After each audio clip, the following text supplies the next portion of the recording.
Hello, everyone, and welcome to another episode of Thinking Out Loud with your hosts, Vonnie Herreri and Tammy and Dice Hart. We are the co-founders of Think 3D, and we are excited to have you here today. With the moment that we're in right now as a country, with all the things that are going on, whether it be, social change or whether it be COVID or even our upcoming election, participation is a significant theme. How do we make sure that we're staying engaged and making sure that people are engaged? And so through the normal three dimensions of a healthy culture, which are going to be personal, professional, and potential, we're going to talk about all these different things and try to land on ways that we can increase participation.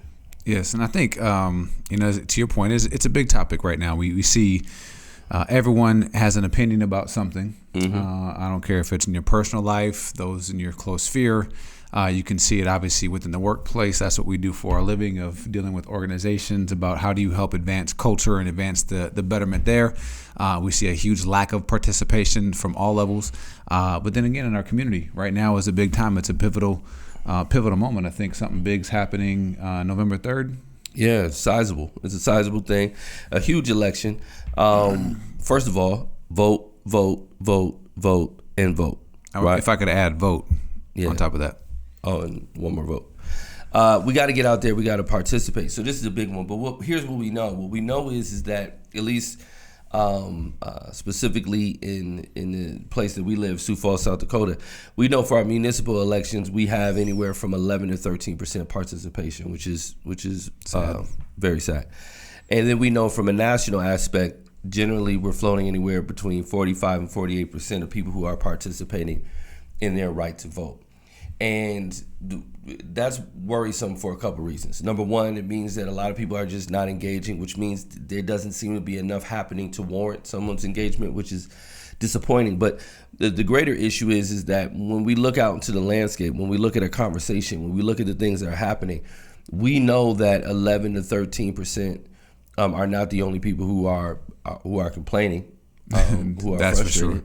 We know that more than 45 to 48% of people are online talking about the things that they don't like about this country and the things they would like to have change. And so one of the things that we want to be thoughtful about is how do we get that participation, especially when people are operating in their own best interest. When you have an opportunity to improve your interest, how do we make sure that we increase that engagement?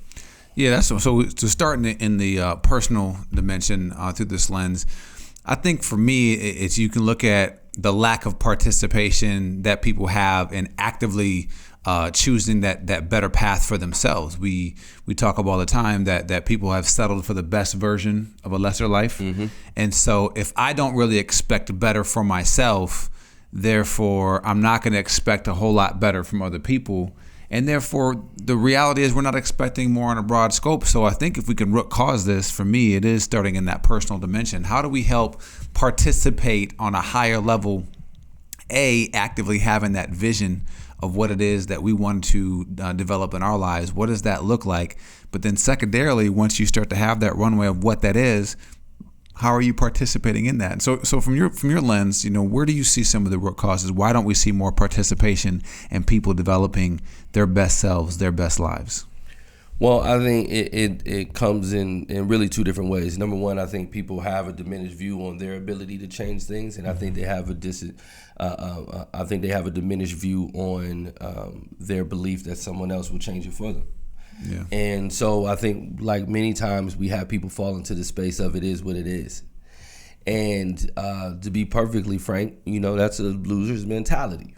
And, even if something has changed several degrees, that could be the difference between you liking it or not. That could be the difference between a life or not. That could be the difference between success or not. That could be the difference between creating a situation where it could be changed in the future or not. Degrees matter. It's funny, we get to this point in time and people always talk about the election. Let's use that for an example again, where they say, I don't want to have to choose between the lesser of two evils. Well, first of all, no one wants to choose between the lesser of two evils, but you do it every day. Like, there's a lot of people who don't want to go to work, and then you don't want to not get paid. And so you have a situation where you're choosing between the two. You do it all the time. That's what adults do.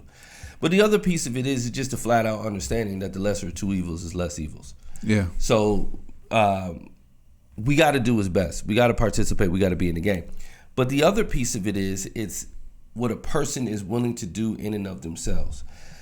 In our lives, it seems like so many things are happening outside of our control, and that's true. There's so many variables that go into a person's quality of life that it's easy to sell someone on the idea that they don't have a control over any of it. Yeah. But what we also know is that for the portion that you do have control over, that's the part that actually determines whether you're happy or not. You could take two people, put them in the same circumstance. One be happy, one be miserable. Why is that? And that's mind state. That's how that person feels about their situation, whether or not they can participate in it, whether or not they can change it, whether or not they can influence it, and whether or not that the results of their situation, at least to some degree, are of their own doing. That gives someone a connection to their life, a connection to what is happening. And that's why participation is so important, because no one could put a limit on what it is that you're able to contribute and what it is that you're able to do. And everyone is sold on the idea that one person can mess something up. I think we need to increase our belief that one person can change it. No, for sure. I heard someone talk about, as you said, game of life. The game of life is a contact sport. It's a contact sport. You got to get active. When you're in a contact sport, you're gonna get bruises. Mm-hmm. You're gonna sprain some things, but that means you're active. If too many people are the Monday morning quarterback for their own life. Mm-hmm. They sit back and they want to have that opinion, but you have to get active. And if not for you, who's going to come? Just take the assumption, as you said before, waiting for someone else to do it. Assume no one's coming. Mm-hmm. Nobody's coming, and nor should we expect that. Now, if some other people are helping, we know that comes together. That's all great. That's all a bonus. But what are we actively doing to participate in creating the best life for ourselves, becoming a better version of ourselves? Because a better you is simply better for everyone. And so in that aspect, as individuals start to spill that over and then get to that next level, organizationally, within businesses, within the professional side of this, the professional realm, where do you see maybe good and or absence of this happening in terms of participation to make a better environment for themselves? Well, I think in most places we know that participation in the all-elusive buy-in is a huge issue. We hear that so much. We're just looking for buy-in. We can't get the buy-in. And one of the things that I would make clear, though, is that generally when people say they want buy-in, what they mean is they want buy it. They want their people to buy it. They want to be able to come in front of their people and sell them whatever it is, and they want their people to buy it lock, stock, and barrel and go on and be happy. That's not buy-in. Buy-in suggests some level of ownership. Buy-in suggests that you have an opportunity or a chance or to participate or influence the process and therefore the outcome. What tends to happen is that people don't really feel that. Most people are suffering from some level of professional PTSD because the unfortunate fact is you're more likely to run into a bad leader before you run into a good one. And as soon as a person is less than confident that they're being taken seriously, less than confident that they actually get to participate and actually bring about a change, the less confident someone is that their opinion is being considered and activated, if appropriate, the lower the confidence is, the lower the participation is. And so once a person is reasonably convinced mm-hmm. that you don't genuinely want to know what they have to say or you're not going to do anything with it, they're going to check out and they're going to check collect. Yeah. And that's really what the danger is. You know, it's interesting in a lot of organizations, the rebel rouser, the person who's disrupting the meeting or the person who seems the most frustrated is usually who's determined to be negative. But in all reality, that person is passionate. That person is frustrated because they care. The person you should really be afraid of is the one who sits in the corner, doesn't say a peep, and is doing nowhere near their best. It's not giving you a real full faith effort. It's not participating in the brain trust or the thinking or producing or ideating or any of that, right? That person is collecting a check, but they're just not a problem. So no one generally notices them. They're not saying anything. But that's really what your issue is, because that lack of engagement, that lack of passion, that lack of fire, that lack of desire to make sure your organization is reaching this peak, if for nothing more than selfish reasons, that's the scary part. That's the person you have to keep your eye out for. No, for sure. There's a couple of things that we're always tell individuals what they can do, because obviously we go in and work with organizations from leadership all the way down. But oftentimes one of the clearest barometers of figuring out where a company is at, when you look at A, do they take an engagement survey, but then B, their participation rate of their survey. I mean, oftentimes you're in 70, 75, 79% is good.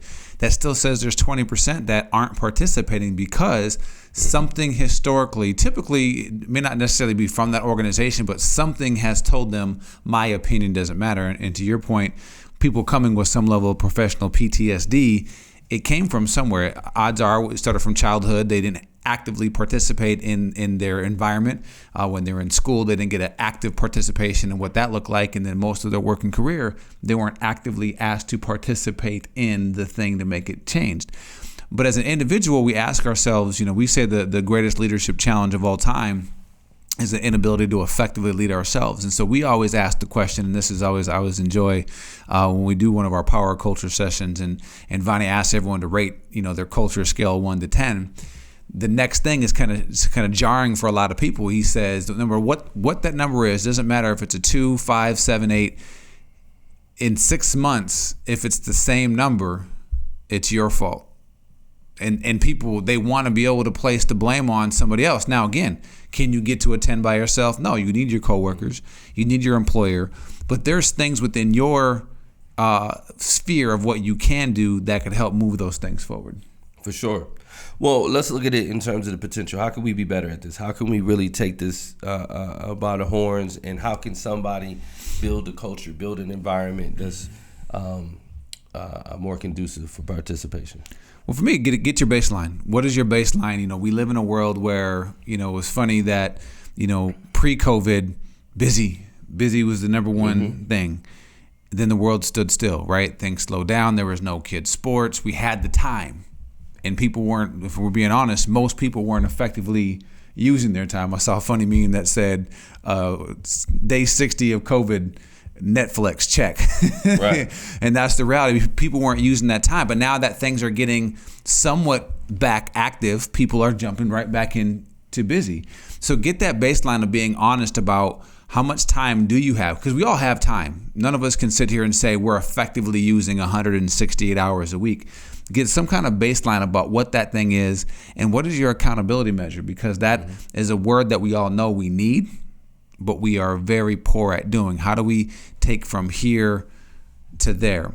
But secondarily for me is getting that broad view. We know we need, most of society is moved forward by that 5 to 10% who are active. Yeah. Who say this is a participation sport or contact sport. And, I'm wearing via shout out to Chadwick, the King. Here was a man, and I was shocked when it first came out that I had no idea he had cancer. I know you said you had heard of it, but go back and just trace this man's last 4 years. Yeah. His last 4 years, the amount of movies, the things that he did. Here's someone who was going through chemo, and so he really showed, again, an extreme of what is possible, but he got active because he wanted to leave this great thing called legacy. For sure. When you think about, first of all, just doing Marvel movies, which he was doing multiple Marvel movies, and those things are a lifestyle, right? You're filming, you're in it all of the time, running and gunning. Then, not to mention, in the last several years, pretty much every historical black figure he's played, he took it upon himself to do that because he thought it was important that those images make it on a big screen, given his circumstance. And that's how somebody could punch above their weight class. That's how somebody could do so much more than what you would imagine, is because they had the gumption they had the audacity to say that I can change this, I can do this thing. Steve Jobs has a statement about the people who, it's the crazy people who change the world, right? Because they believe that they can. And the thing about it is, it's not that crazy, because the world itself is changed and evolves based off of small things, contributions from people. This country being the way it is based off of contributions that individuals made. And so when we think about our life, when we think about what we can make it, when we think about what we can make our community, it's based off of people doing their part, their portion, their piece. And what do you bring to the table?